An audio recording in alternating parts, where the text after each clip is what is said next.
Man, Man. listen, man. If you don't know, on his birthday this last week, That's it. J. Cole blow up. What song? What song? What was the intro, man? Listen, there's a reason I played that song, Paul. Tell him, what's the reason? Because we're about to blow up. We're about to blow up. People keep on playing, we're about to blow up. They don't know. It's kind of... Get your stock in now. Get your stock in now, because it's kind of self-explanatory. Like, you can just see the trajectory. Come on. We're only going up and up. Up and up. Yeah. Man, welcome back to the Two Stubborn Nigerian Podcast. Yes, sir. Listen, this time, it's not only you hear me. Yeah. Some of you guys can see me. Some of you are lucky enough we hear. This is crazy. It's crazy. Someone said technology is a bad thing. I can't see it. I can't see it. Where? How? Who? Who you talk to? Come on, man. It's King Kex back again. Tell him. Back again. Tell him. Listen, on this other screen here. Yes, sir. He's hanging pictures on this wall.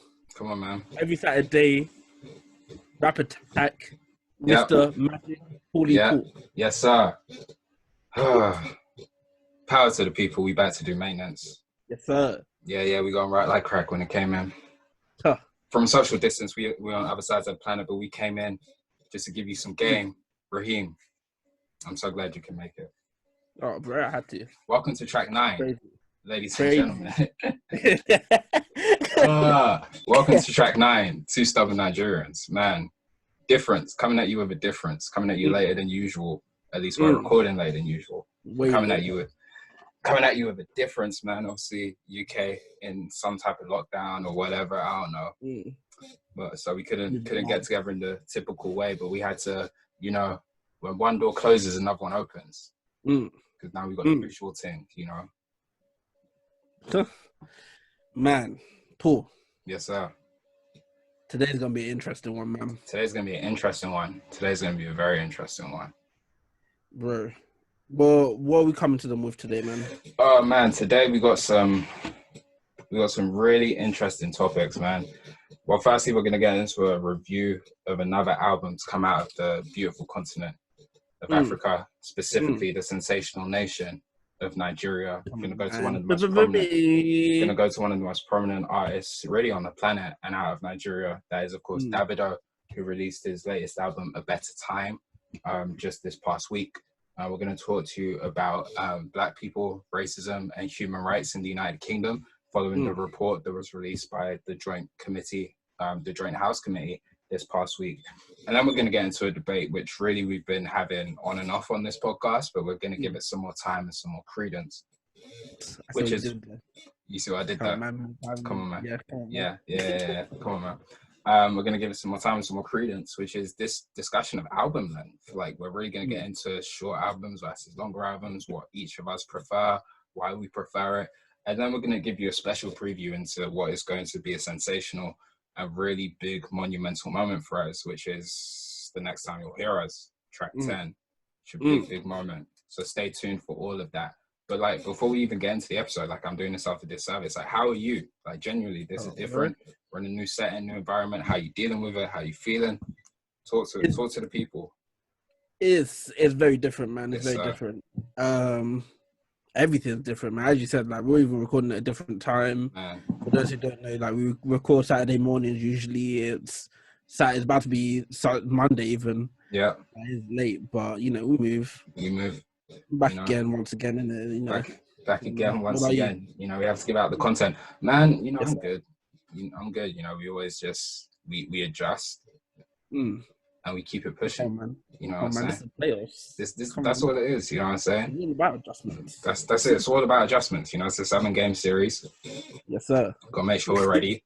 We may have lost game 1. That's cool.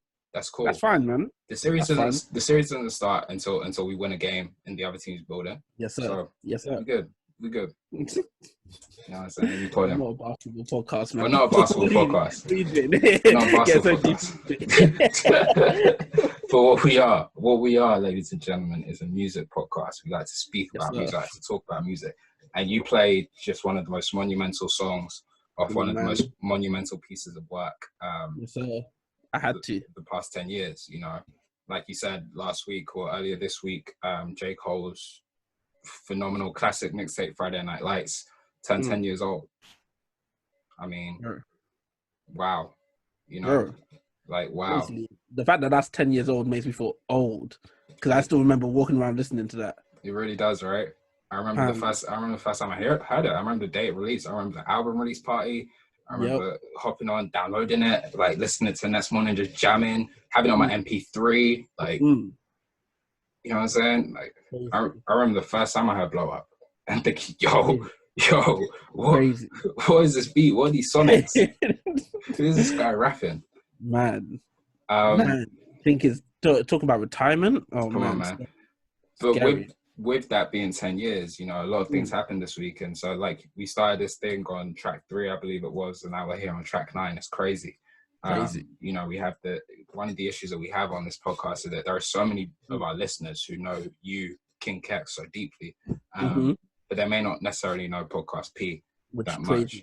And then vice versa, there are some people who know Podcast P to a relative extent, but may not know King Kex at all. Nuts. Then there are some people who know us both, both as individuals, both as a collective.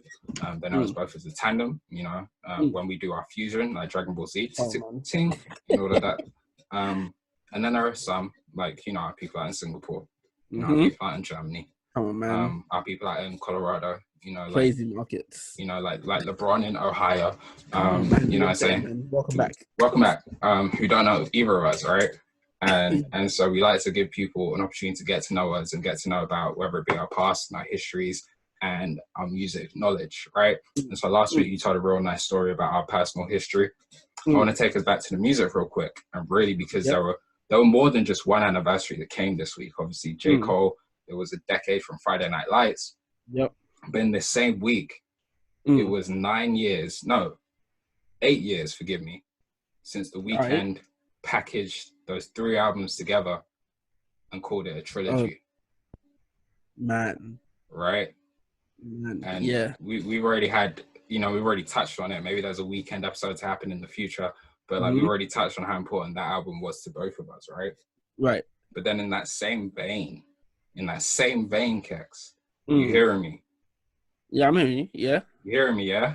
I'm hearing you, bro. This same week, it was 9 years since Drake told us that we need to take care. Say, swear. I didn't know that 9 years. 9 years. I believe it was 9 years to the day that we're recording. Wow. And so with that, I want to give people a chance to get to know us by asking you these 3 simple questions. What's your favorite song of Friday Night Lights? What's your favorite song of Trilogy? And what's your favorite song of Take Care? This is tough. How can you put me on the spot like this? Take your time. Listen, we got all night. I mean, we don't. I would need you to hurry up. Damn. All right, cool. I think off of Friday Night Lights. Yeah. I'm gonna have to go with Blow Up. The reason I picked Blow Up as my intro because I saw it was Friday Night Lights' birthday, and I was like, okay, I'm picking the album for this week. Yeah. Or this week. And I said, okay, what's my favorite song on here? And that's gonna be the intro. And Blow Up, just the way the beat comes in. Yes, sir. La. Come on, man. Different. Stadium music. Yeah. That is dangerous. Okay, cool. So what are we on to next? We're on to the Trilogy, right? Yeah. Cool. Now I have 3 songs on here that have always competed for my heart. Okay. 3. The first one, 28. Oh, you know Bull. Wow, you know Bull. That's crazy. You know me, yeah. Every time that 28 song comes on, you cannot tell me anything. Me, I'm hitting those notes. Yeah, you're not going to stop. Yes, sir. It's me or the Weeknd. Come on, preaching man. Right now, man. I hit those notes. But at the same time, Paul. At the exact same time, simultaneously, some would say. The Weeknd had Thursday as my favorite day of the week for however long. Man. Not on Monday, not on Tuesday, not on Wednesday. On Thursday. On Thursday. Boy, oh boy. Yes, sir. At the same time, listen, because people should know I'm an avid Raptors fan. Okay. I love Toronto. Okay. I've never been to Toronto, but I love Toronto. Yeah. And their neighbors up north. Yes, sir. Montreal. Right there. Montreal. And The Weeknd has a beautiful song. It so happens to be called Montreal. And I don't know which one. You know what, yeah.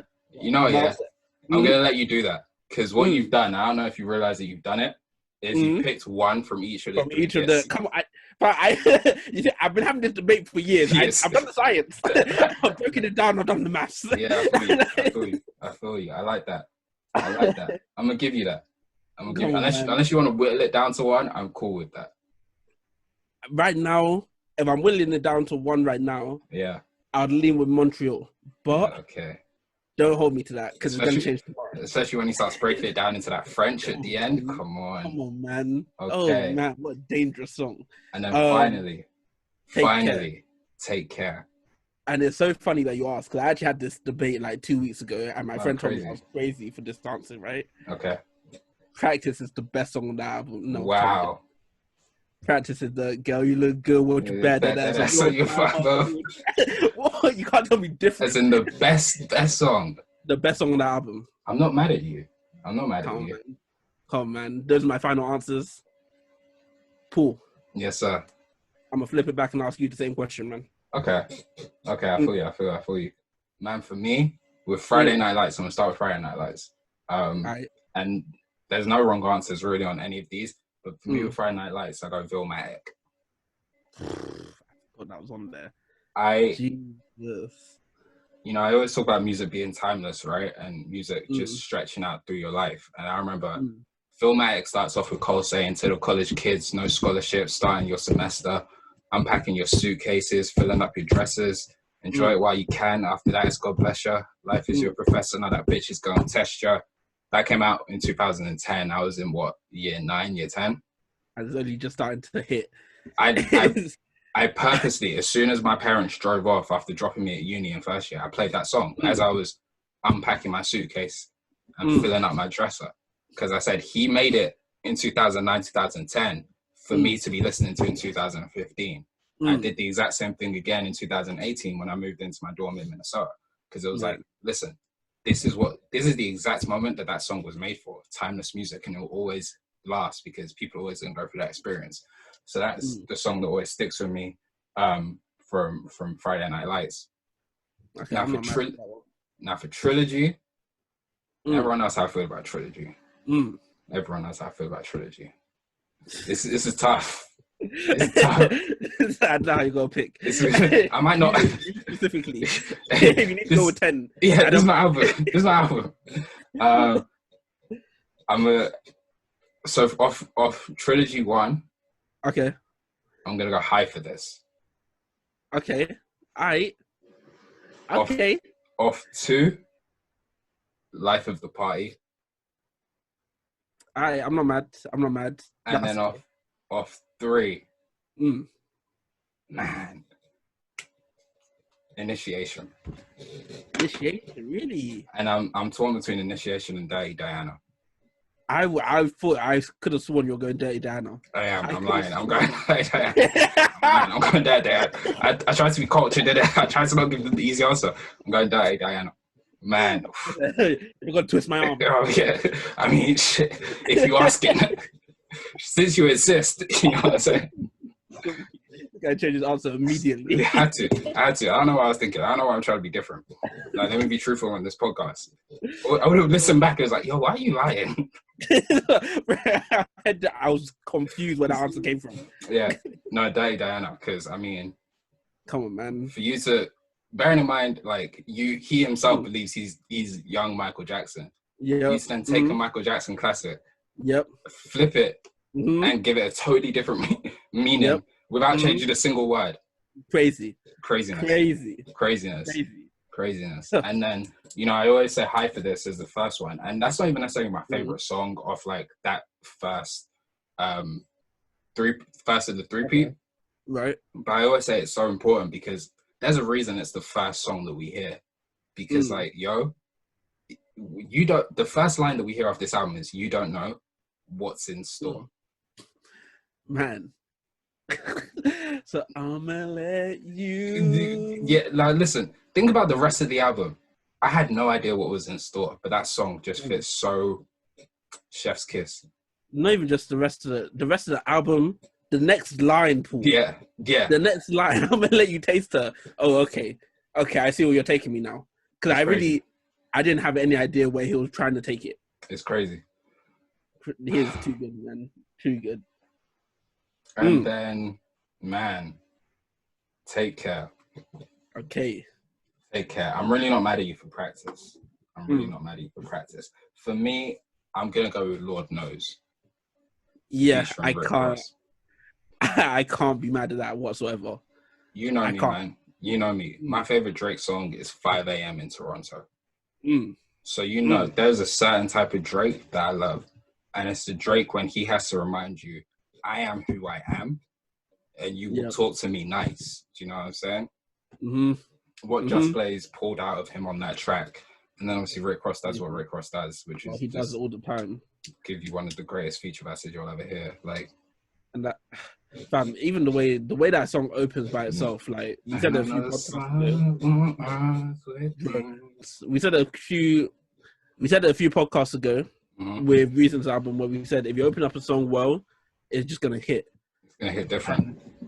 Fam, that opening to Lord Knows just Blaze Lord knows. It's crazy. Man. That was a time, man. That stretch of time where those albums were just coming out one after the other. Crazy. Change the game and change music. Crazy, man. They change music. Cool. But that was good to know. Come on, man. I hope you leave feeling like you know us just a little bit better. Not all the way, but just a little bit. I hope you learned something. Something. Come on, if you haven't listened to any of those projects, you're bugging. You're bugging. And you really need to go out and listen to them. Like, those are three of the greatest bodies of music from the past 10 years. Come on, man. Do better. Do so much better. But man, cool. Yes, sir. Are you ready? Oh man, I'm ready. We gotta really get into this one. Get into this one, bro. So, Uncle Davido. Yes, sir. He dropped his album. Yes, sir. Now let's go back a week. Because obviously, I think it was it you? I think it was you who told me last week that he was dropping this week. Yep. What were you expecting when you heard he was dropping? Honestly, I didn't know. You know, I never really know what to expect. I think he dropped a nice little album last year, D&G, I believe. Yeah. And a Good Time. And then the song D&G is on there. Forgive me. Yeah. And, you know, I didn't really know what to expect. So I was surprised that he was even dropping an album so soon. But obviously I was worried for him a little bit, simply because, like, obviously we know who the three-headed snake is of Nigerian male artists. It's Davido, Wizkid, Burna Boy, right? And although Burna dropped twice his tour earlier this year, we all know what African Giant is and was and is still now and is still doing, right? And you're following Wizkid, who we've made in Lagos, who just dropped, like, I mean, we were just listening to him before we started playing, you know what I'm saying? Like that. So I was worried for him because I don't want you to come behind those two giants and not necessarily show up in that sense. So that was my thought when I first realized, oh wow, he's dropping an album. How about yourself? Where did you go when you saw there's an album coming from Davido? Like where did your mind go to? I'll say somewhere similar. Knowing how much I enjoyed the last album, in my head, all I was thinking is he getting ready to give us a classic? Yeah. Bearing in mind the singles I had heard at that point, I didn't know that they were going to be. I didn't do the maths that he was wheeling up for an album. So I was thinking, okay, just dropping random singles. But when I heard he was dropping an album, the more I thought about it, I was like, oh, okay, maybe those songs are going to be on the album. Yeah. And if those songs are on the album, I'm kind of concerned because he's very clearly chasing something with those songs. But Davido being Davido, he gets the benefit of the doubt because, as you said, he's part of the big three. Well, let's intro this properly. So Davido released the album A Better Time. A Better Time comes in at 54 minutes and 50 seconds with 17 songs. Come on, man. Where else? It's on the longer side, just scraping an hour. We previewed it. First thoughts, like what words come to mind now that you've listened to it, you've had it, you've lived with it for a few days? What are you thinking? It's a tough one. And the first time I heard it, I thought it was okay. But the first time I heard it, I was very much just in my own world doing other things, and it was playing in the background, so I didn't really mind it. But knowing that we're going to come here today and have this discussion, I said, no, Rahim, listen to it more purposefully.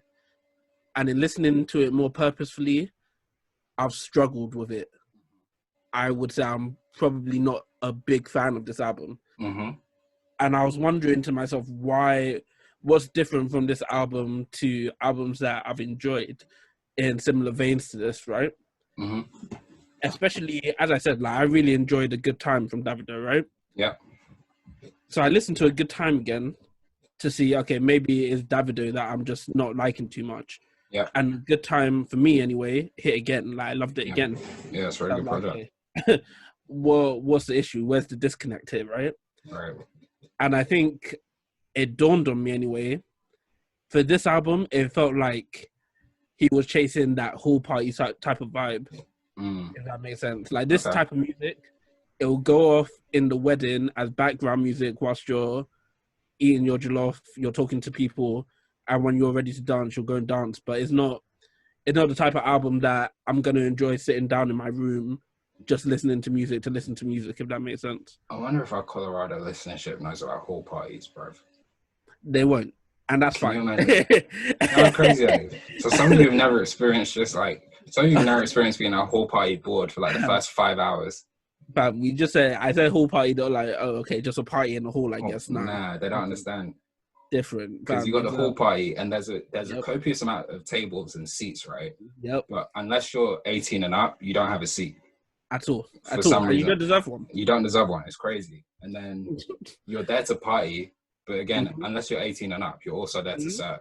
Yep. It's crazy. Bearing in mind, God forbid relate, but bearing in mind, you're there to serve in spite of the fact that there's catering staff. Yep. Who are being paid. Yep. And God forbid. Catering staff might ask you to serve. Bro, but then God forbid. You stay past 11 p.m. Oh, now you're packing up. Now you're cleaning up. Can you pick up that broom? You pick up that broom and sweep. And at the same time, stack these chairs. Man. If you don't know about stacking chairs. Man, I'm sorry, I don't know for you, bro. I really don't. The way I've developed schemes so I can stack chairs effectively. Effectively and efficiently. Stacks of 10, stacks of 8. Just let me know what. Just let me know how many to a stack. I'm like, good. I remember you get to a certain age, yeah. Like obviously from young, people tell you how to stack. So you're stacking. You get to a certain age, you have to graduate. Now you're directing. Now you're directing. Come on, 8. Is this 8? Can you count? Give me the trolley. Let me go. I sat this and then give me the trolley. Let me go. I put it on the trolley. When you get to that age, the first time you say, "Yo, go and get me jollof." Yeah. Oh man. It's not even that. It's when you go. It's not when you're going down the line and you get to the meat and chicken and they give you both without you asking. Man. Without asking. The day that happened, I said, is this luxury? This is luxury. I said, wow. I never knew life could be so good. All of a sudden I have to go like sneak my second can of Sprite and just grab it. Remember how we used to hide Rios? Oh my god. Oh my goodness. Now all of a sudden I can just grab as many as I want and take it. I would take someone else's. Crazy. Crazy. Like go and get another one for yourself. Little do I know the Rio's out. Oh, sorry then. What were we talking about? Nah, yeah. For those who don't know, hall parties, they're sort of I would say African tradition. Yeah. That I don't want to just limit it to Nigeria. Nah, you got them all over the gaff, man. They're beautiful. Yeah. Honestly, it's a lot of fun. It just it's like a party, but it's more traditional in the sense of you're gonna have family there. It's mostly for family. Yeah. Sometimes you're gonna have the ones where it's like, I know Hall Party that they run in UK is like just for our age group, and people will do the most there, and it'll be fun. It'll just be a vibe. Two Stubborn Nigerians Hall Party coming soon. Woof! I love what you're thinking. Do you see what I'm saying? Because I'm really trying to take it to the next level. Look at the marketing. Oh my god! Bro. You know, we're putting a pin in that. That's right there. Put it right there, and leave it in the ether. Just let it simmer in the ether. Let's get back to this album. Let's not mess about. Yeah, I think this album, especially with the fact that he put his son on daughter, his baby on the cover, right? It feels like this was more so a party. It was for a Hall Party, and he just let it rock in that same sort of vein. And it being such, it doesn't sound as sweet in my room as it might do if I was in the Hall Party, but I don't know yet. Interesting. That's a good take. That's a good take. I'm not mad at that. You know, I definitely felt like it was chasing a sound. I didn't get the same vibe of sound that you think he was chasing. I just felt like this was just way too American. And now Davido's been that, you know, like he is a superstar in the US. Like there's no denying it, right? But this just feels just way too. It just feels like he's chasing sound too much, and so that's why I say like I really like. Other than So Crazy and Birthday Cake, I really like the back end of this album. So like from Sunlight down, because it gives you more of an Afro feel. Like I really love the last 3 songs to close out. I Got a Friend, Fade, and On My Way. I think those are great 3 closeout songs. Like I really like them. And I really like the back end of this album. It's just that first half, which is really hard for me to get into. Consistently. I did the same thing as you did. I just had it on in the background the first time I was listening. I was going through and I was just hearing something fishy. And I was like, what are you doing? You know what I'm saying? Like, I was really just like, what are you doing? And then the direct next song, again, I'm one of these people who I don't necessarily look at the track list before it plays. So the direct next song, it's the Queen, Nicki Minaj. I'm just like, oh, so this is what we're doing. You know what I'm saying? And at that point, I wasn't really vibing.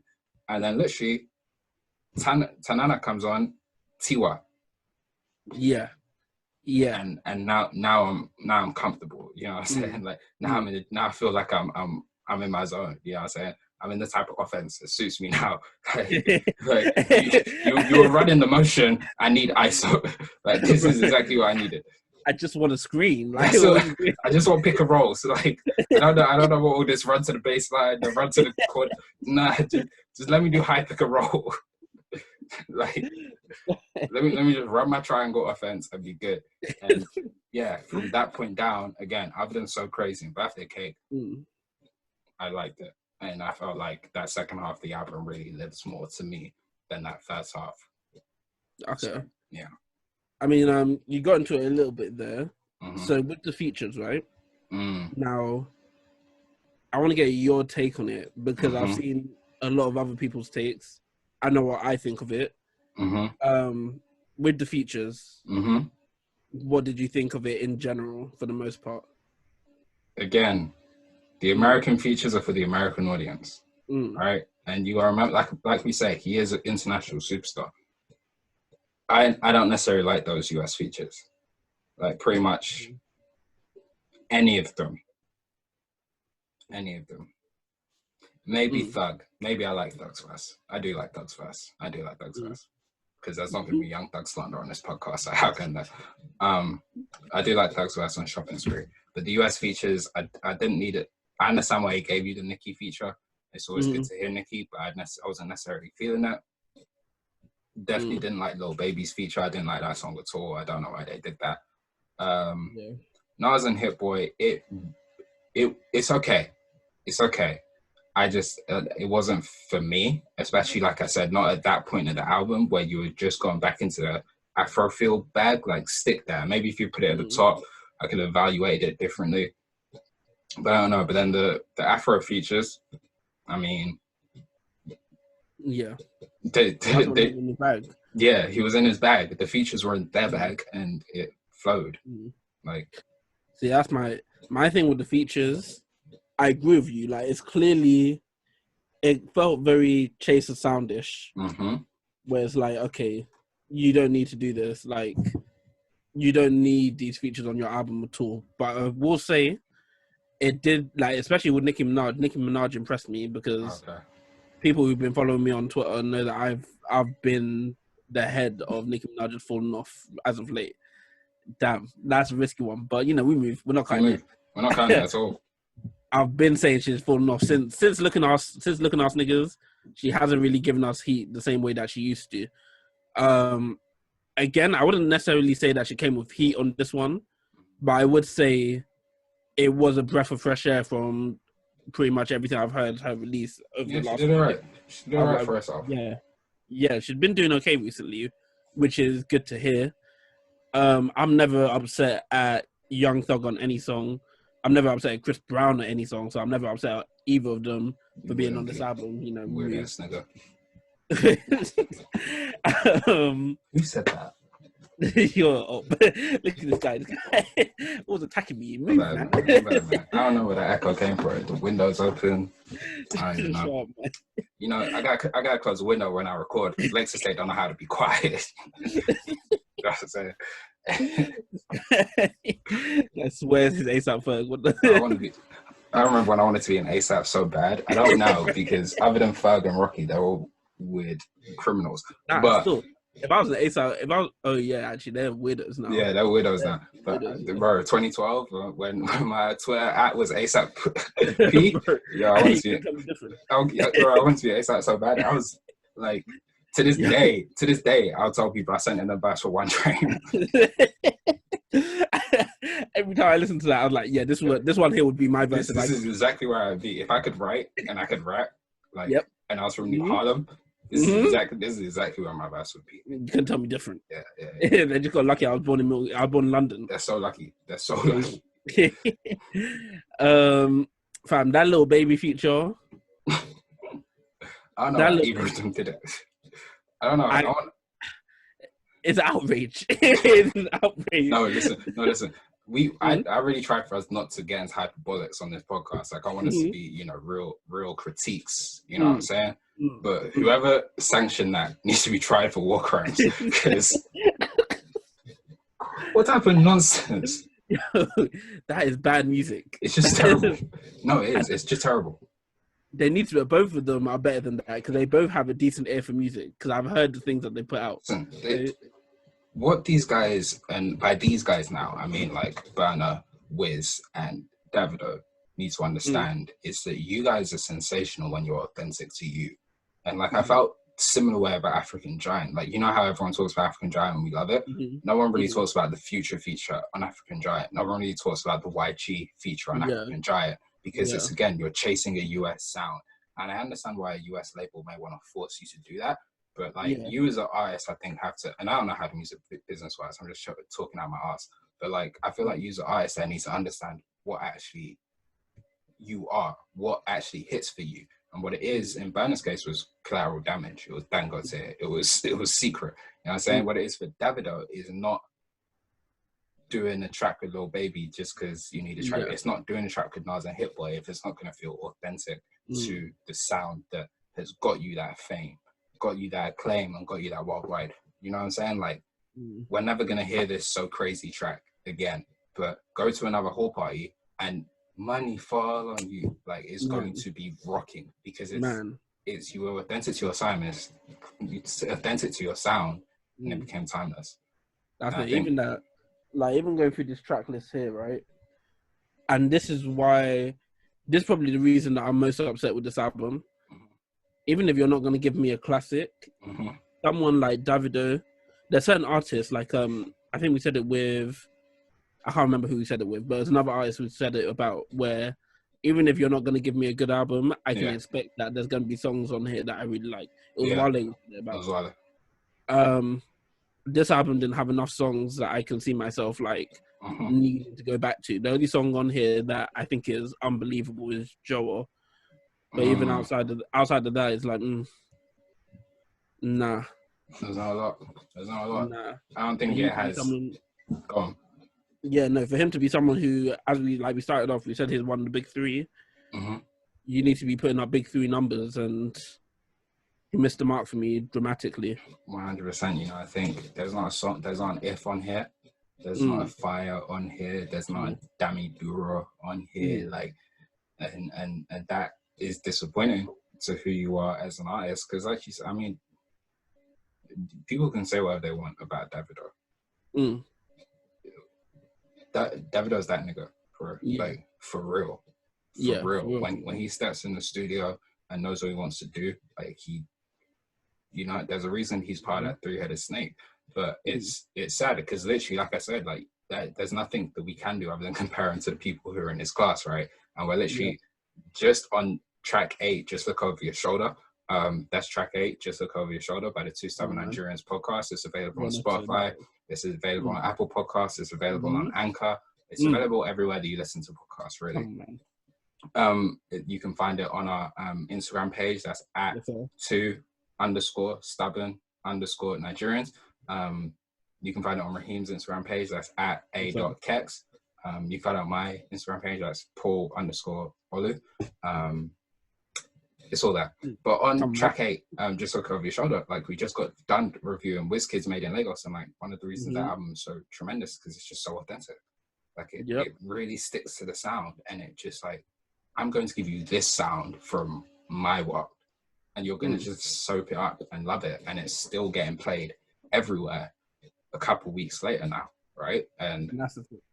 Even the features there, like they come into his world rather than his in their world. Speak on it, like that's how you amalgamate this. We do not sell ourselves out for them. You know, you don't need to, and you've proven in the past that you won't do that. Like the Summer Walker feature, when I look into your eyes, all I see is your waist. And like, he makes more romantic music than Nigerians. Look at that. Bar. Look what bar.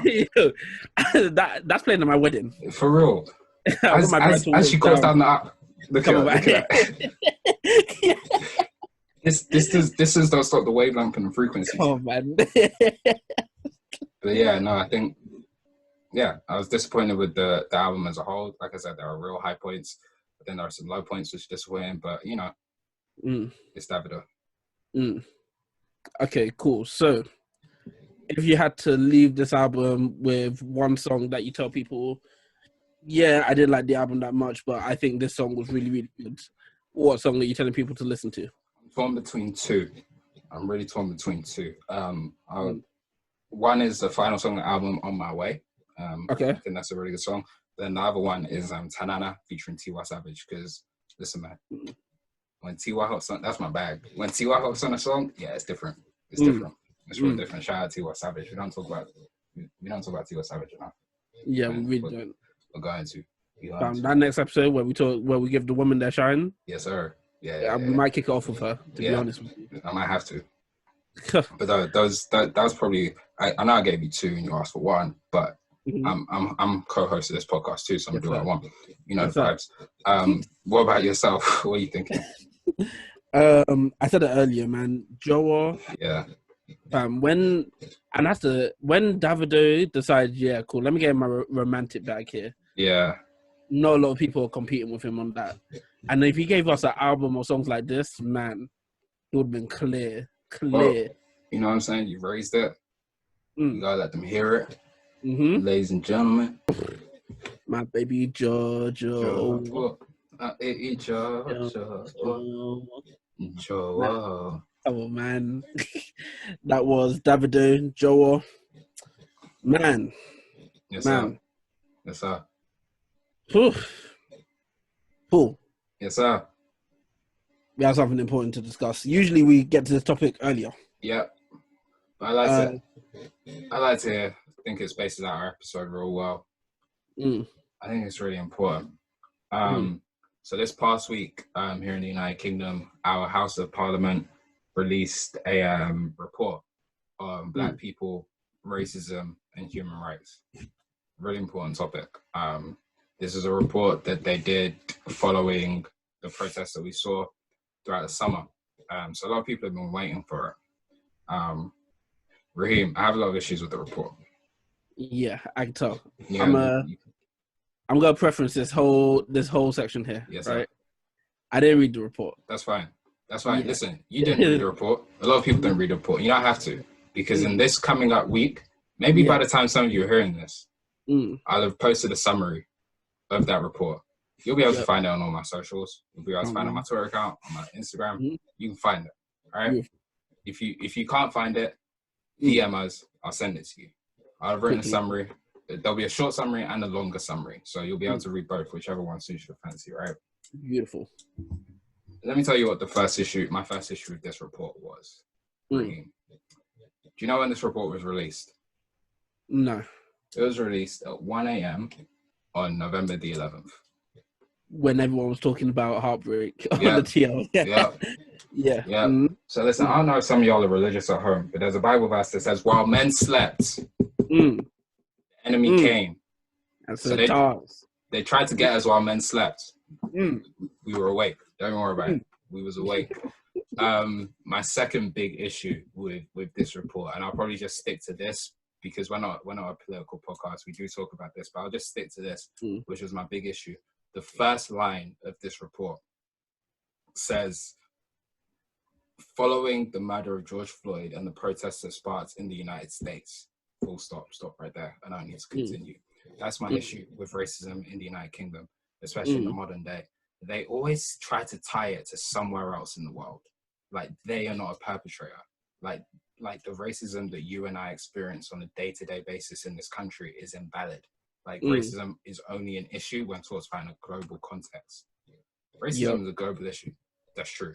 There's nowhere really on this planet that black people can go and feel safe and comfortable in their own skin. But the racism that we experience as two people in the United Kingdom should not be tied to the US, especially not in this report. Yeah, they're absolutely correct that following the murder of George Floyd and Breonna Taylor and Ahmaud Arbery and all the stories we were seeing, people took to the streets to protest in solidarity. But at the same time that was happening, we in this United Kingdom were protesting about the racism and discrimination that we face every single day. The tearing down of Edward Colston's statue in Bristol had nothing to do with what happened to George Floyd in Minneapolis. At all. The protests in London, where Belly Majinga's husband wore a shirt that said, "I want justice for my wife," had nothing to do with what happened to Breonna Taylor, God rest her soul, in Louisville, Kentucky. The protests that happened for Shakuri Abdi and her life had nothing to do with Ahmaud Arbery, God rest his soul. They had everything to do with the racism that we face every single day in this country. Had everything to do with the fact that in this country, as this report stated, black women are 5 times more likely to die during childbirth than white women. And what's worse is that the report stated this is a fact that is known to the NHS, but there is no target in place to end it. The protests and the uprising this summer in this country were based on the fact that you and I, our older siblings and our younger siblings respectively, go through an education system where they are not represented, where they are not talked about, and the crimes that this country committed against their homeland are watered down and washed up like it was some form of good. We in this country need to continue to hold our institutions accountable for the racism that they propagate every day, and we cannot let them off the hook by saying that our protest was just because the US were protesting. Absolutely not. Yeah, that was the straw that broke the camel's back and took us outside, but we were outside for more than just those reasons. Way more. We've said it before as well. Like it's what the UK is very good at, and it's not just the government; it's people as well. Man, like you'll have a conversation with someone, and you'll say, "Oh yeah, no, like yeah, cool. There's racism here because if you got arrested, I got arrested, I would be in a much worse position." They'll say, "Oh, you have nothing to be scared of. Not like our police have guns like in America. You're better off here than in America." That's not the argument. That really isn't the argument. Racism is racism. It needs to end regardless. Like that's right. It's not a competition of, oh, you're less racist than this person. If you're racist and this person's racist, you're both racist. Like there's no. Bro, listen, like. The argument of, oh, it's not like your police, it's not like the police shoot you. That's not for you and I. That's me and black US Twitter, right? We'll have that debate. The debate I'm having with you, this white man in front of me, is that if we both got pulled over, well, first of all, you're not getting pulled over. At all. Do you know what I'm saying? Like hurry up and go home. If I'm driving a Mercedes-Benz, that's right, Mercedes-Benz. Oh, man. If I'm driving that, I'm getting pulled over because why is a nigger in a fancy car? But you know what's crazy? is that if I'm driving a beat up 2003 Vauxhall Corsa, I'm getting pulled over because now I look like a runner. Like now I look like a youth drug dealer. I'm getting pulled over. There's a crime that exists, which is driving while black, which the only criteria is you have to be driving and you have to be black. Crazy. You literally can't be. We saw it earlier this year with MP Dawn Butler or Bianca Williams.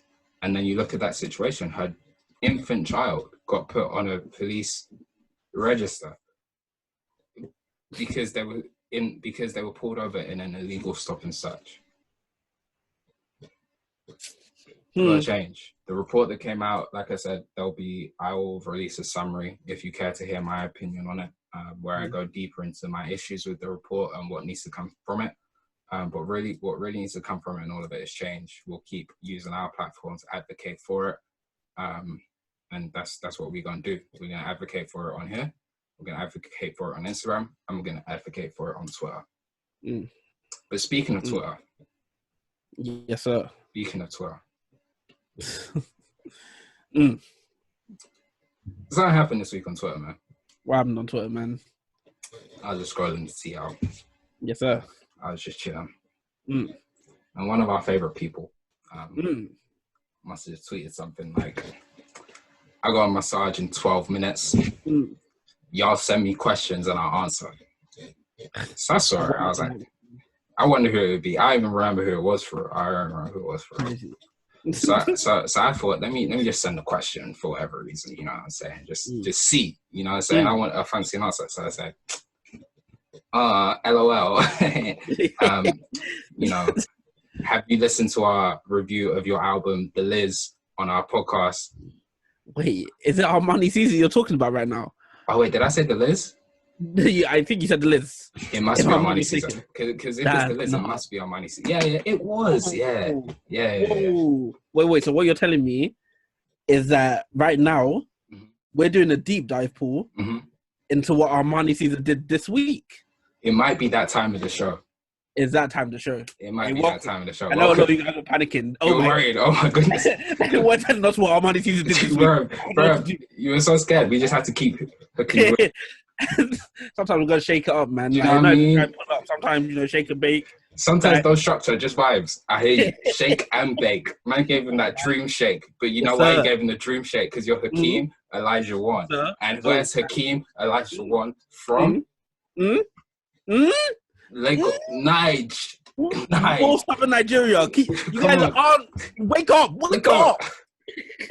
They're not doing the science or the math or the technology. Oh, man, you can't just listen. Sometimes calculate it for yourself. Calculate.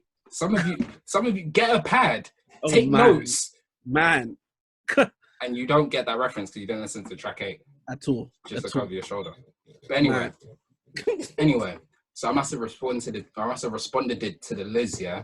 And I was like, hey, yo, Liz, have you listened to our review of your album, The Liz, on track 1 of the Two Stubborn Nigerians Podcast? Send her the link. I put my phone down. You know when you send a risky text and you have to run away? You have to run away from the scene of the crime? So I did that. All of a sudden, I'm microwaving the Hoover. Like, do you know what I'm saying? Like, just doing a street.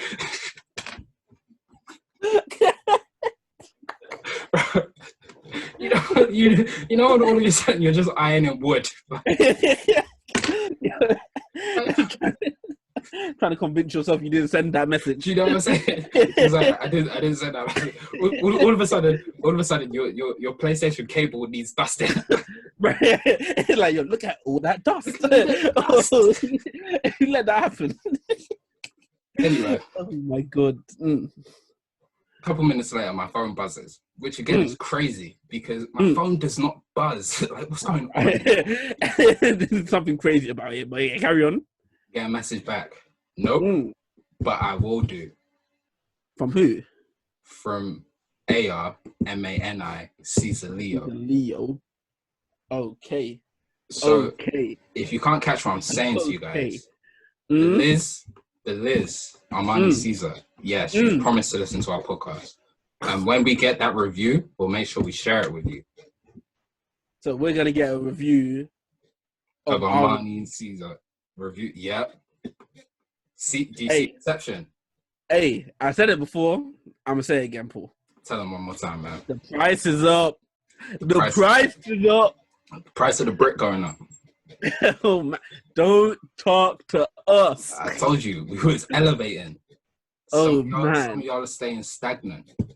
So yeah, whenever you hear this, Miss Armani Caesar, listen. We're not in our studio right now. We have a sensational, fantastic studio, and in our studio there are 3 like spare seats. You can pitch whichever one you want. We would love to have you for an interview at any point. Let me just shoot in random shots. I swear I'm Steph Curry. I swear I'm Steph. I'm not even over half court. She hasn't even listened yet. She just said that she'll listen. Professional guys, after the TL, what are you doing? Like, I'm not even over half court yet, and I'm just shooting shots. Like, I swear. Oh my goodness. Oh, but yeah, big momentous week, and that, ladies and gentlemen, is what Armani Caesar did this week. See, Paul. Yes, sir. I like this topic. I like that this topic is right here, right? Man, I love it. Why so? Because I want to quickly flash back to episode 1, right? Ooh, okay, take it all the way back. All the way back to episode 1. You're about to take it back to where it all got started. Where our origin story. Man, I said 2 Stubborn Nigerians. Do you know why it makes sense? Do you know why it makes sense? Because this is the exact point in a HBO show where for no reason they give you a flashback episode. Bro. All of a sudden everything makes sense. Everything makes sense. That's what. No. Just piecing things together. That episode's the best. That's a different podcast, because me personally, I hate them. What? I really do, bro. They're always, do you know what it is, yeah? They always, I don't hate them. I hate where they come, because they always come where something crazy has just happened. So I just want to see the fallout. And so you'll just take me back. Sometimes I think it's lazy. We're not a HBO TV deep dive podcast. We're not at all. Maybe, but that one will come. Will come. Basketball podcast. Yeah. Because there's a lot of things happening, right? Bro, someone needs to give you a free agency deep dive. Honestly, look at us. We're the content kings. Because what are the Hornets going to do? Yo.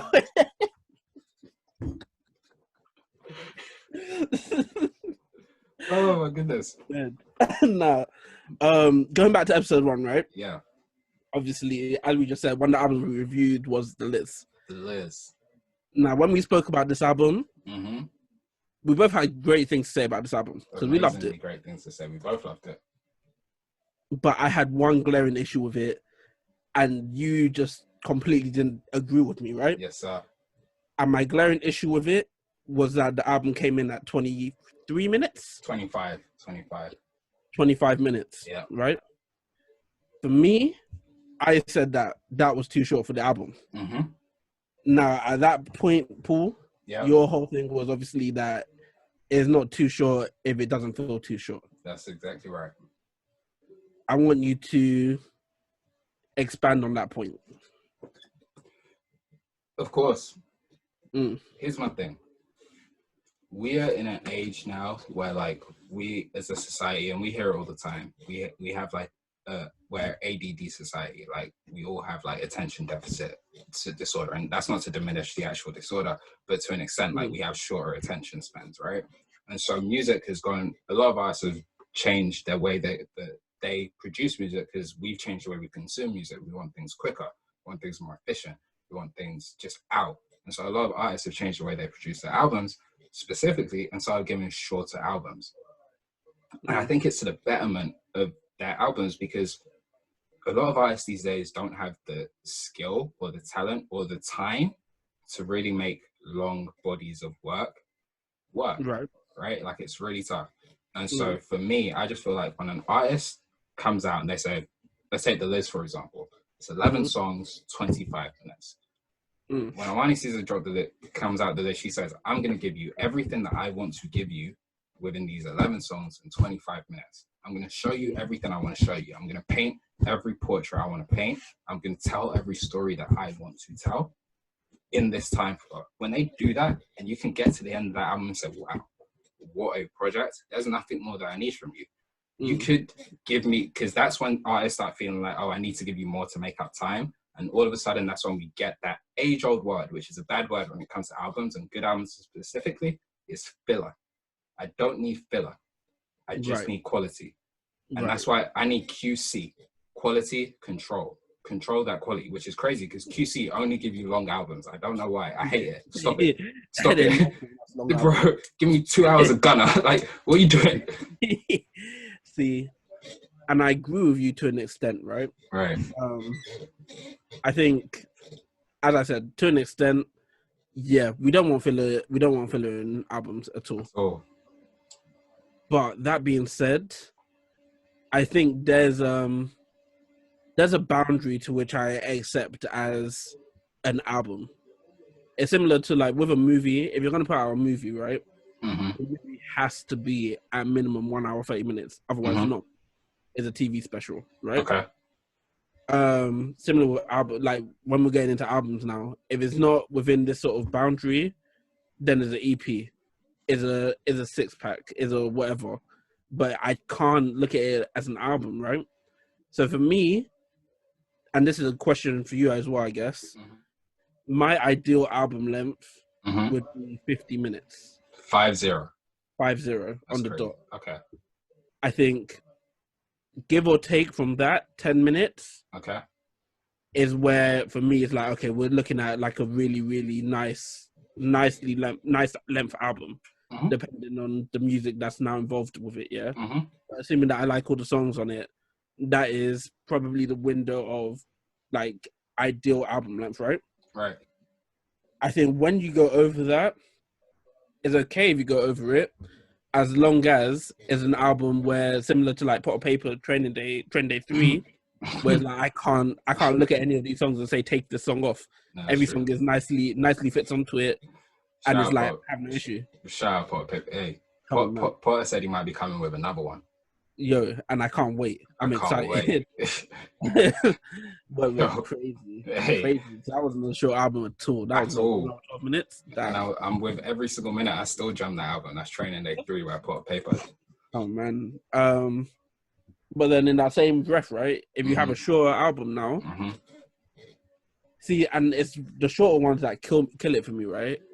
Because if you have songs on a short album. One, if you have songs on a short album that I don't like, then all of a sudden you have no room for error when you have like 7 songs, 11 songs. Right. Every song has to hit. Right. Every single song has to hit. Cool. Secondly, if all your songs then hit, now I want more. And see, and that's where you're wrong. Because you hit the nail on the head. You have no room for error. When Pusha T and Redacted went into the studio and said, we're going to make Daytona, and Redacted said, we're gonna push the boundaries of what is an album in music. And they looked at the Grammys requirements, and the Grammys said 7 distinct songs, a minimum of 15 minutes. Right? They said that's what we're doing. And Redacted looked Pusha T dead in the face and said, you have to come with everything you've got in these 7 songs, because that's all I'm giving you. And Pusha T went into the booth on 7 consecutive occasions and said, this is what I'm giving you. And it hit the head for me every single time. And that album is, to me, a confirmed classic. I don't think there's been a better rap album that's come since the album has come, personally, right? Okay. When an artist does that, there's nothing more that they need. You force yourself to you don't allow yourself room for error.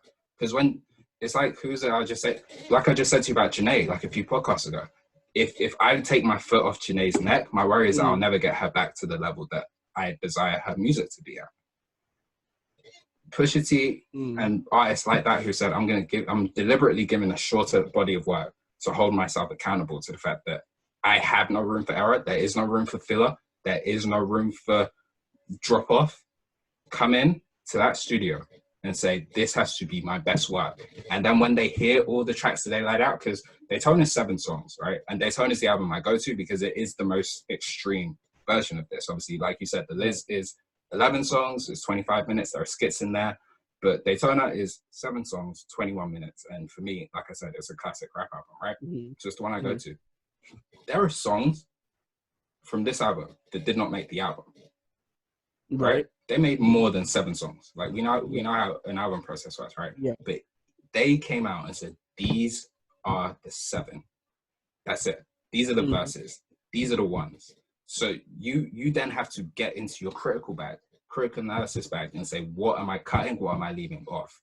And that's how many times have we come on this podcast and said, if he had taken to cut out the first 4 songs of this project, or take out the last 4 songs. Like, we just got finished with Davido, and I say, man, the back end is so much better than the top end. If you had just given me the back end, I love this album so much more.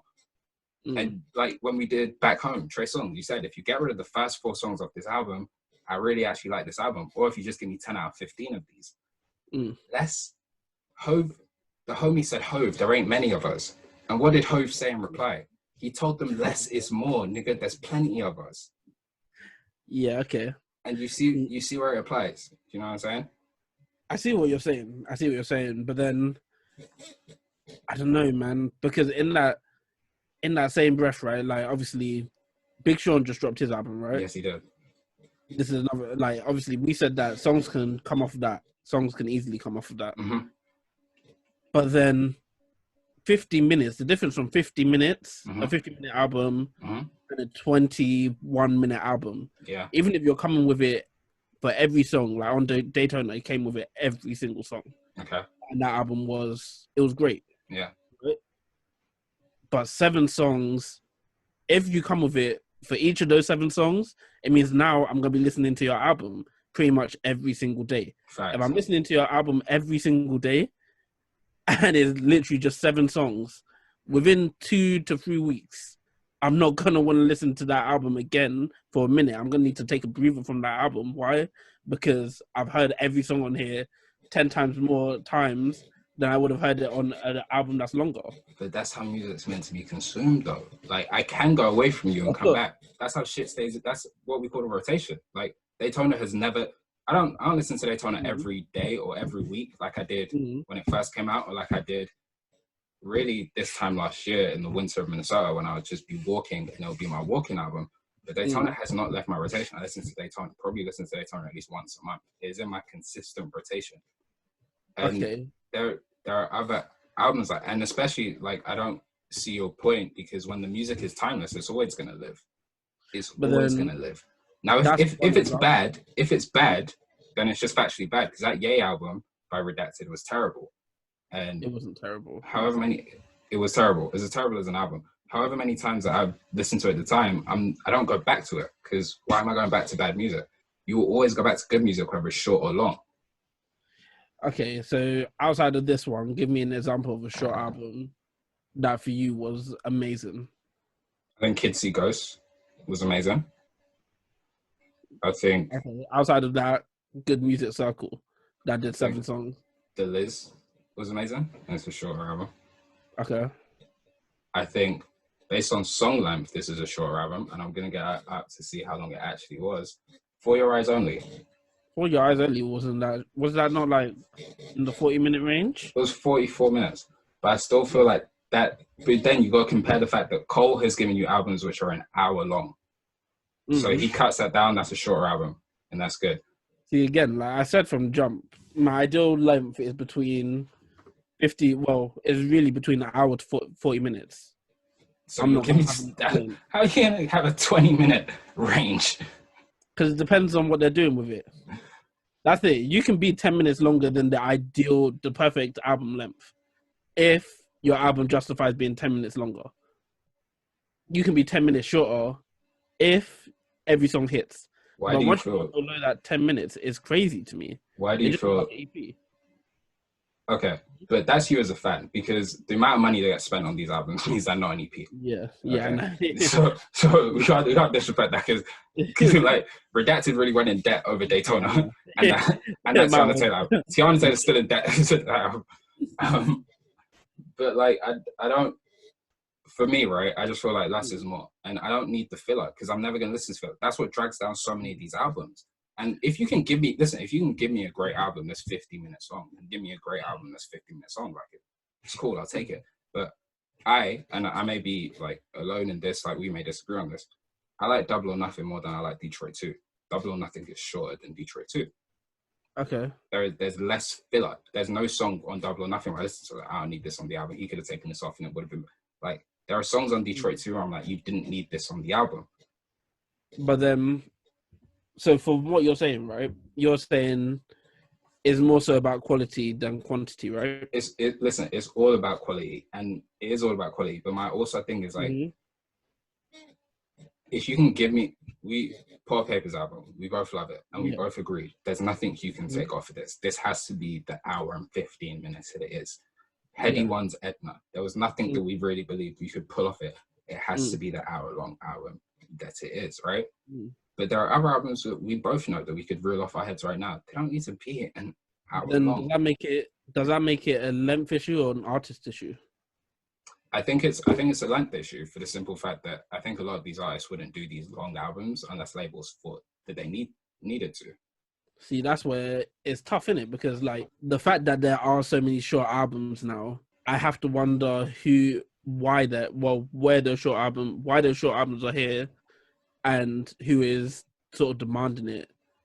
If that makes sense, is it the artist saying, "Yo, I'm going to make a short album because this is all I want to say," or is it the label saying, "Okay, we want you to do a short album because from the analytics of these albums that came out this time, short albums seem to be performing a lot better."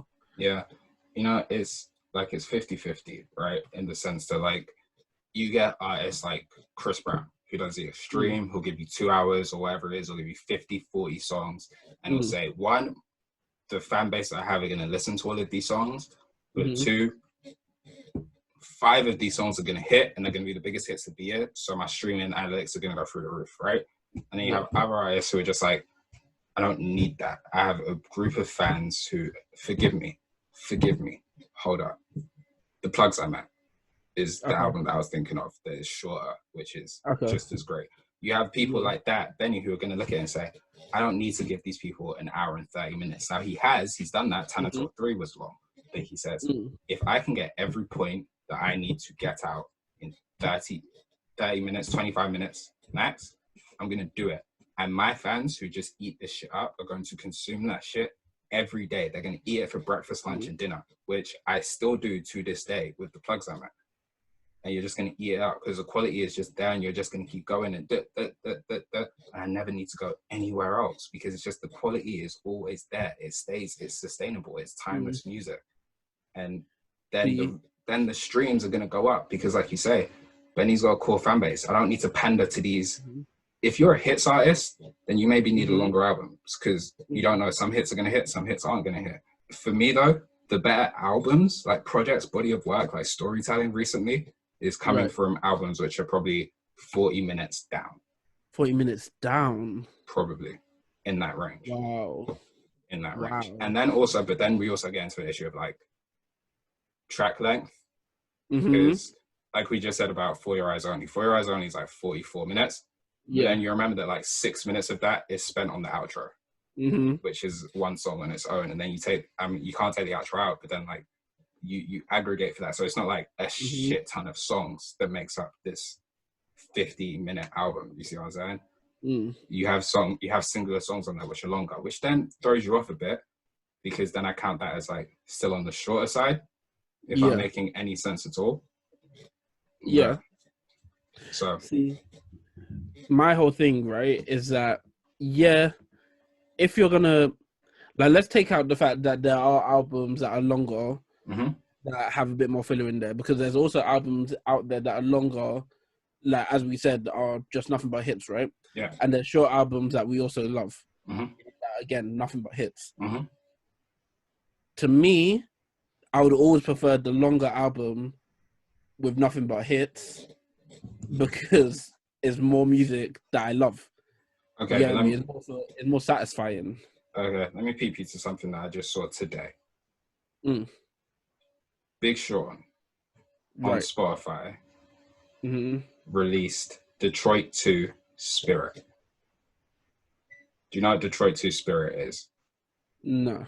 The Baddest, Lithuania, Don Life, Respect It, Friday Night Cypher. Okay. Big Sean also on Spotify released Detroit 2 Healing. Wolves, Deep Reverence, Harder Than My Demons, Everything That's Missing, Time In. Big Sean also released Detroit 2 Blessings. Why Would I Stop? Full Circle, Guard Your Heart, Still I Rise, Story by Stevie Wonder. Are you seeing where I'm going here? I think so. Detroit 2, Wellness, Body Language, Lucky Me, Zen the Fuck Out, Feed, Story by Eric Badu. Do you see where I'm going here? I think so. So imagine that you love that Detroit 2 album, right? Mm-hmm. Okay, so imagine if 1 week he'd just given you Spirit. So Spirit being The Baddest, Lithuania, Don Life, Respect It, Friday Night Cypher, right? Would you have liked, you would have liked that as an EP, right? As a short album. As a short album, right? How about the next week if he then gives you Healing with Wolves? How long are these projects, by the way, in terms of minute length? So Spirit is 22 minutes. Mm-hmm. Healing turns out to be 15 minutes, which is Wolves, Deep Reverence, Harder Than My Demons, Everything That's Missing, and Timing. Mm-hmm. Blessings turns out to be 15 minutes. Why would I stop? Full Circle, Guard Your Heart, Still I Rise, Story. It's just a different way of packaging your albums. It's the exact same songs. Yeah. When I talk exact same songs. Yeah. And you're probably now sequencing them better, which was one of the issues we had with Detroit 2, was that it wasn't sequenced that well considering how long it was. It needs to be sequenced better. All of a sudden that takes a completely new light. All of a sudden, I don't have to switch between vibes, which is another issue with long albums. Again, if you can make a long album which is quality and I'm consistent all the way through, it's good. But what we've seen, to my eye, in the modern day is that a lot of these artists make long albums which are just a lot of songs, a collection of a lot of songs, and they're not albums. Whereas the shorter albums tend to be the better albums. What are you considering as a long album? For me, right now, 50 minutes up is too long for me. 50 minutes and up? Yeah, it's too long. If it is an hour, I wince when I see an hour and an hour. Right now. And that's not always been the way. Like, I'll admit, like, even when you were saying, like, 50 minutes is the ideal time, I was thinking, that was a time in my life that was actually true. Like, shout out to the Milton Keynes crew. Latest date to St. Paul's is not on a bus. It's about 50 minutes. So you give me a 50-minute album, it's perfect length for me because it's my bus journey. Now, I'm driving, I'm in a car. In a car, everywhere in Milton Keynes is about 20 minutes away. So all of a sudden, like, if I want to listen to an album in the car, I don't want to start it, then stop it on track 6. Like, whereas if I get, like I say, if I can get a Daytona and listen to the whole album in that drive, oh, perfect. Like, when I would be walking to and from campus in Minnesota, if I can listen to a Port of Miami 2 in the time of my walk, oh, it's perfect. Then I never actually have to take my hands out of my pockets to change song, because why would I take my hands out of the pockets in minus 30-degree weather? Like, I want to be able to put on an album and never touch it. And when you're able to do that, that's where those albums come into play. So it's probably also just where I am in my life, where I'm just like, there are shorter albums just fit me better. So much better. Because there are very few times where I'm actually just in a position where I can just put on something for an hour or 50 minutes and actually let it rock start to finish. Like, an hour is a long time. See, I get where you're coming from. I don't think you're wrong. I can't say you're wrong, in fact, because there is no wrong or right here. No, it's not. I don't know. For me, I've enjoyed those 50 minutes to an hour to possibly 40 minutes, just because, again, it's the sheer volume of music. You're more likely, for me anyway, to hear like maybe 2 to 5 songs where it's like, wow, this is the one. Like, these are the ones. Whereas something like Daytona, I love every song, but it's a lot more concise. It's not, you don't really get the chance to switch it up and give me something like something that shocks me, if that makes sense. Because they don't want to. That's not the feel. They don't have to. Yeah, they don't have to. But that's one of my favorite moments in music, where I'm listening to an album and the album's been wanted. Like Good Kid, Mad City, right? Mm-hmm. Good Kid, Mad City has a vibe throughout, and you're enjoying it. And then Now or Never comes on, and it switches up. It's such a vibe change compared to what else is on the album. But in it being a vibe change, it's just amazing.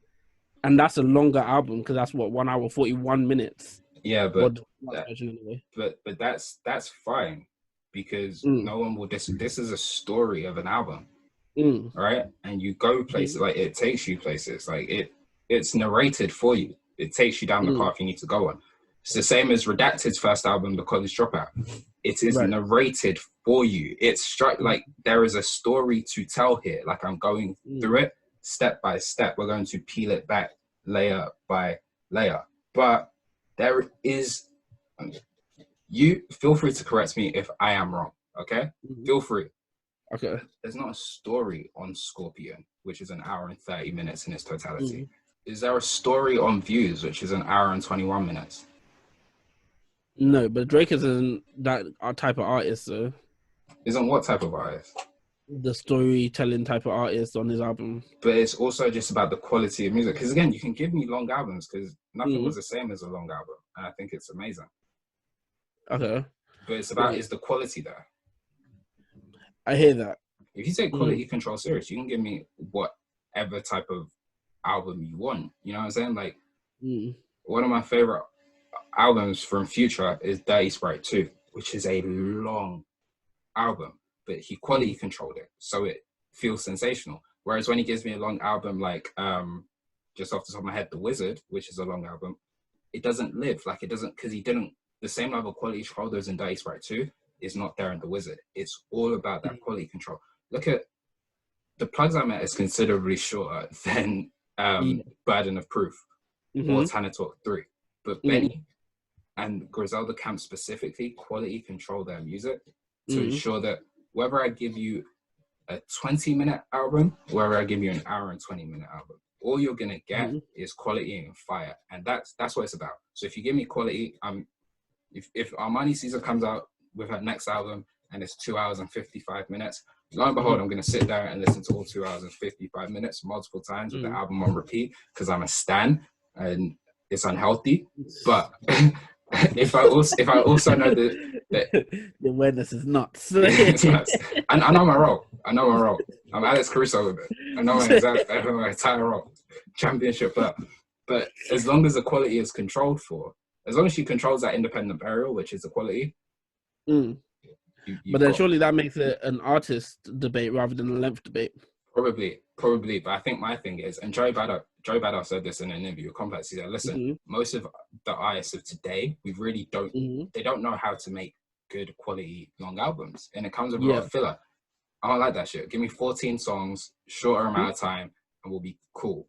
Filler can be dangerously underrated, by the way. And it can also pull down the quality of an album. It can do both. Because it can really pull up an album easily. But it can also pull down the quality of an album. Yeah, it can do both. I'm just saying. I believe I have more examples of it doing. I believe I would have more examples of it pulling down, especially in the past 3 years. Yeah, probably. But I know I can think of examples where it pulled up albums. Maybe. Maybe. It'll be an age-old debate. Listen, like you said, there's no right or wrong answer. There are albums which are 2 hours long where I listen to every second of those 2 hours. I'm just like, Jesus is Lord. This is the best thing I've ever heard. Okay. And then there are albums which are short as hell where I'm just like, this is even as short as it is, this is too long. Why is it? You should give me 2 songs and dips. You know what I'm saying? Nah, man. I hear what you're saying. I think it's interesting, to say the least. I think, especially since we started this as well, I've appreciated shorter albums a lot more now that I'm giving myself less time to listen to each album. Yeah. But I think we'll see how it changes in the first quarter next year, because I suspect that it's going to be quiet when next year starts. So I feel like albums are going to have to live for a lot longer, but we'll see. Maybe. That'll be something. Maybe, but I also think that'll be interesting. So you got a lot of people who've been cooped up, a lot of artists who would have been cooped up in their houses, maybe have studios at home and just churning out music. And then all of a sudden they start throwing around albums with a lot of mid-tier songs, which could very easily pull down the great songs you may have had because you just you just lived with music too long. You know what I'm saying? You felt like you just had to put this track on where you didn't necessarily need to. I just think for me, it's just me. Less is more. And I think if you can say more with less, that's where you get me as a fan. That's the bag that I'm in right now. Say more with less. See, yeah, I hear what you're saying. My bag has always been just give me as much amazing music as you can. So if that means that you have a 2 hour, similar to with that, what's it called? What was that Chris Brown album that was super long? Heartbreak on the Full Moon. I was about to say fourth part on a break moon. So what? Isn't also freestyle so bad? Nah, yeah, an album like that, I loved it, and the reason I loved it is because every time I listened to it, even though there's a whole bunch of filler in that, there's a lot of filler in that album, but guaranteed when I listen through it, I'm gonna find a brand new song that I love that I didn't hear the first 3 times I listened to it. Would you consider that a project, or like would you consider that an album or a collection of songs? That's a tough one, because I want to say collection of songs. It feels right to say collection of songs, but at the same time, after listening to it, the amount of times I listened to it anyway, there was a consistent theme throughout. There really was. Like, all of those songs could have easily fit onto that. If he picked any of 10 of those songs and said, this is for the album, it would have made sense regardless of where he picked them. It was just so many songs that it's like, it gets overwhelming. I'll take your word for it. I think that's my thing. If it's a long album, but it's a project and not just a collection of songs, like Drake has been doing for 4 years, I'm good with it. You know what I'm saying? But as we transition out of this, man, I think it's only right that I play a song or a snippet of a song that came from an album that runs in at 15 songs and 53 minutes long. Sue me, I'm rooting for everybody that's black. He said, sue me, I'm rooting for everybody that's black. No, but he said, sue me, I'm rooting for everybody that's black. That's what? Yes, sir. And the way he did that is by spending about 2 racks on handmade do-rags. You know how many do-rags that is? That's a crazy amount of do-rags. You don't need that many do-rags, my guy. You don't at all, but he's rooting. He's rooting for everyone who's black. He's saying, sue me, I'm rooting for everybody that's black. That's everybody from rap to college sports. I'm back. Man. It's kind of time in the pod where we come together as a congregation just to celebrate blackness, black beauty, black inspirators, black investigators. That don't make no sense, but it's cool. It doesn't have to. It's our podcast. Like, what are they going to do? Cancel me? No, sue me. Try it. No, we're at that time of the week where we just like to shine a light on people doing great things for black people, or just black people doing great things. And so with that, Kex, I hand over to you. Who are you shouting out this week? Poor man. I'm shouting out a couple guys. Oh, so got something. Paul, these 2 people. Yes, sir. They have something crazy in the works, man. What they got? And I think it was one of those, Paul. I had to use this window of opportunity. Yeah. To shout these 2 niggas out, man. Yeah. Some call them stubborn. Oh, so swear. Some say the legend says that 2 of these stubborn people have roots that go back to Nigeria. Wait. Hold on. I don't do maths. I don't do maths.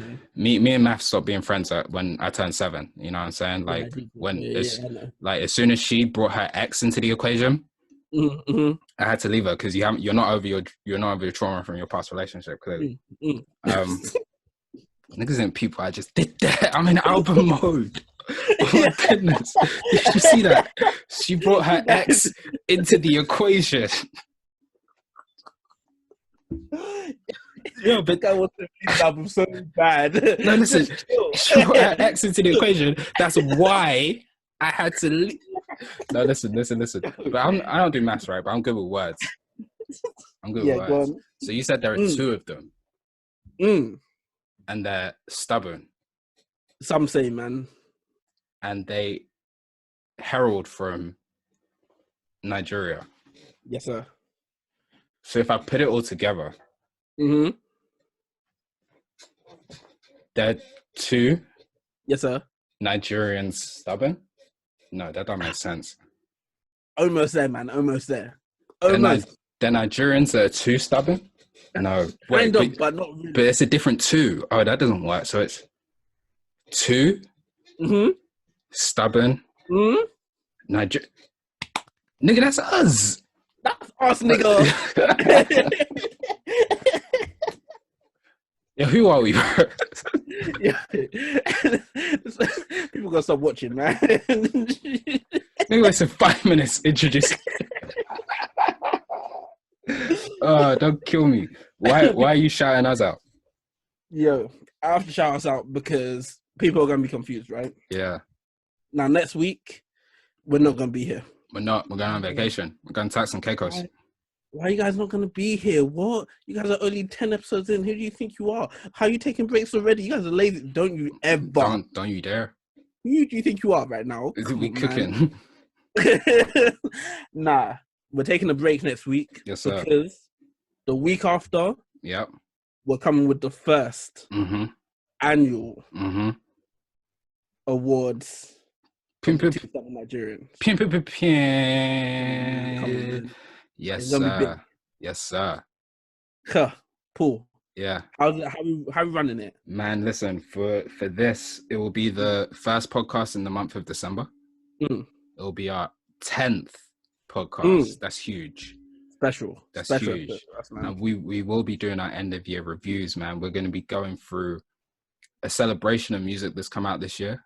Throughout the next 2 weeks, we're going to be releasing the nominees on our Instagram page. So tune into the at 2_stubborn_Nigerians Instagram page to see who will be nominated, who will be the final 3 for each of these awards. And we're going to come through. We're going to be getting into MVP, which is the artist of the year. We're going to be getting into offensive player of the year, which is the rapper of the year. Defensive player of the year, which is the R&B artist of the year. We're going to be getting into sixth woman of the year, which will be feature artist of the year. We're going to be getting into rookie of the year, which is very simply the rookie of the year. Hey man, if for all we know, my EP might come out in time for me to make the anyway. I digress. You know what I'm saying? I digress. We still waiting for the samples to clear. You know, my guy. You know, it's like snow. You know what I'm saying? You haven't sent back your beat yet. It's cool. It's cool. This is why people aren't. We're not gonna get any more views. They're gonna see this. They play too much. These niggas serious. Just calling out snow. Like what? Like who are you guys? Like, which reminds me. Yeah. The journey to iron snow never stopped. Yeah, no, that's very true. Some of you have stopped. It's a bit nuts. It doesn't make sense. Crazy. Because we never said stop. We said at her. Let me not go off on one because I go off on one. That's an hour podcast.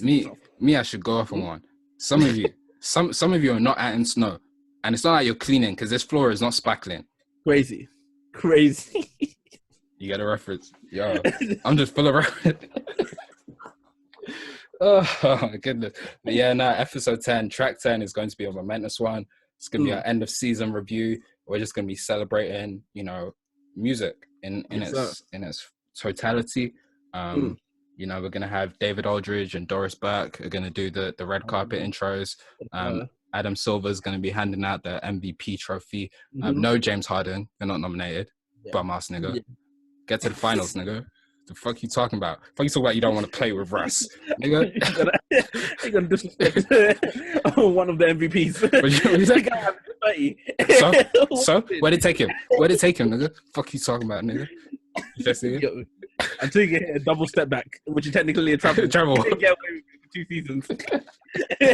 You're gonna respect that, man. Listen. We're not a basketball podcast, but what we are is a music podcast. And on track 10, we're gonna have so much music from this year 2020 for you that I would just say tune in. If you have your own opinions, come ready with them. If you don't and you just want to hear what we have, hey man, take notes, get a pad, write it down. Listen to God MCs. Man, that episode is gonna be fun. It's gonna be so much fun. It's gonna be hell to prepare, but it's gonna be fun, man. I look forward to it. Which is why we're taking that week off. So don't come and bother me.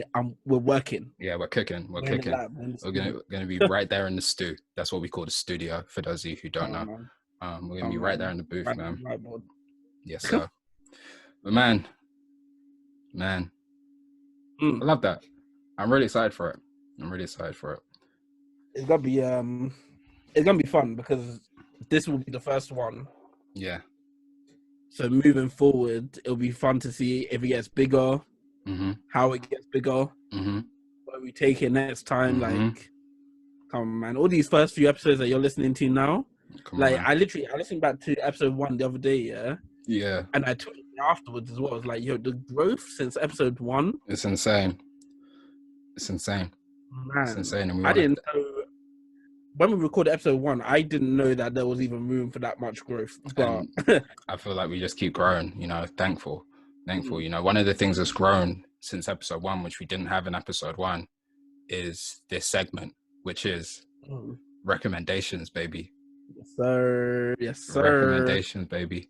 It's that time of the week. I know some of you have been waiting. You sit through these whole episodes just to get to this point. And we here. We here for you. Don't worry. Kex. Yes, sir. What you got for the people this week? Man, this one, little trip down memory lane. Oh, we're both doing trips down memory lane. Okay. It's not too far of a trip. Obviously, don't pack a bag or nothing. You're only going around the corner. I believe it came out 2015. 2015. And I remember because at the time, I said it was my song of the summer at that time, right? Yeah. It's by this guy called Towkio. Come on, speak on it. Man, song is called Heaven Only Knows. Heaven Only Knows. That song goes crazy. But the issue is, and I don't know why, they never released it on any streaming platform. So you can only really listen to it on Spotify and YouTube and that Piff or wherever you want to go to. Spotify's a streaming platform. Not Spotify. Why did I say Spotify? Not it's Spotify. On Spotify though. Huh? It's on Spotify. Yeah, Wave Theory from 2019. So Apple Music are taking the piss like that. Wait, 2019? Yeah, they released it on a project called Wave Theory 2019. That was the album it was on, but Wave Theory came out in 2014. Yeah, but it's on Spotify now. Wow, they put it on streaming platforms. Yeah, so you guys really have no excuse. Yeah. You have no excuse. Go and listen to that. They're trying to put you on. Go and do the homework. Go do the homework. Go do the science. Amazing song. Yeah, go and listen to it. Really good. Paul, what's your recommendation? Oh man, I'm taking you all the way back. When I say take you down a trip down memory lane, we're gonna get you in that R&B pocket. My personal favorite female group, SWV. I'm gonna take you to their album Release Some Tension from 1997. I was just vibing to this the other day, and I was just like, man, because obviously their first album, New Beginning. No, it's About Time. Classic. That's the one with Weak and Rent. Classic. But that Release Some Tension album, man, guys, get some 90s R&B in your soul. Go do the homework, man. Go do the science. Even if you know it, which most of you should, you don't really have any excuse for not knowing it because most of you listening have known it all your life or have known of them all your life. Yeah, go and enjoy it. Go and enjoy that. Man, SWV. Woof, what a pick. Man, I had to. What a pick. I had to. It's real competitive. Man, that is episode 9. Just like that. Just like that. Just like that. We're actually about to go to episode 10. It's crazy. Oh, man. We're a limited series, bro.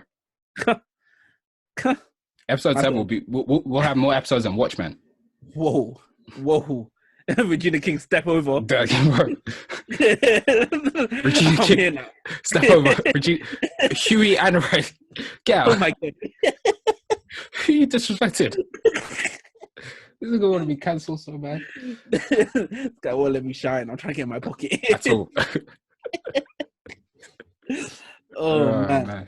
This one was fun, man. It was real fun. I enjoyed it. I hope you guys enjoyed our little debate. Yes, sir. Paul, you're playing us out this week, man. Oh man, I'm gonna try to. You have to. You played us in. I tried. So I'm gonna play us out. Because what are you giving them? What you came with was blow up. Yeah. Yes, which means to me, I just took that as you were looking for trouble. Oh fucking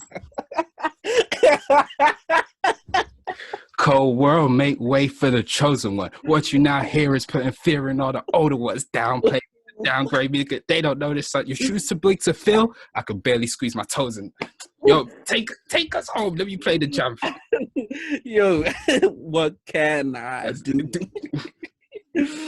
Oh man, yo, that's episode 9. Yes, sir. We've been your hosts. Yes, we have. This is DJ Easy Kex. Yeah, Here to tell you. Don't do that. DJ Easy Kex. Don't kill me. Here to tell you that Nigeria never carries last. Never.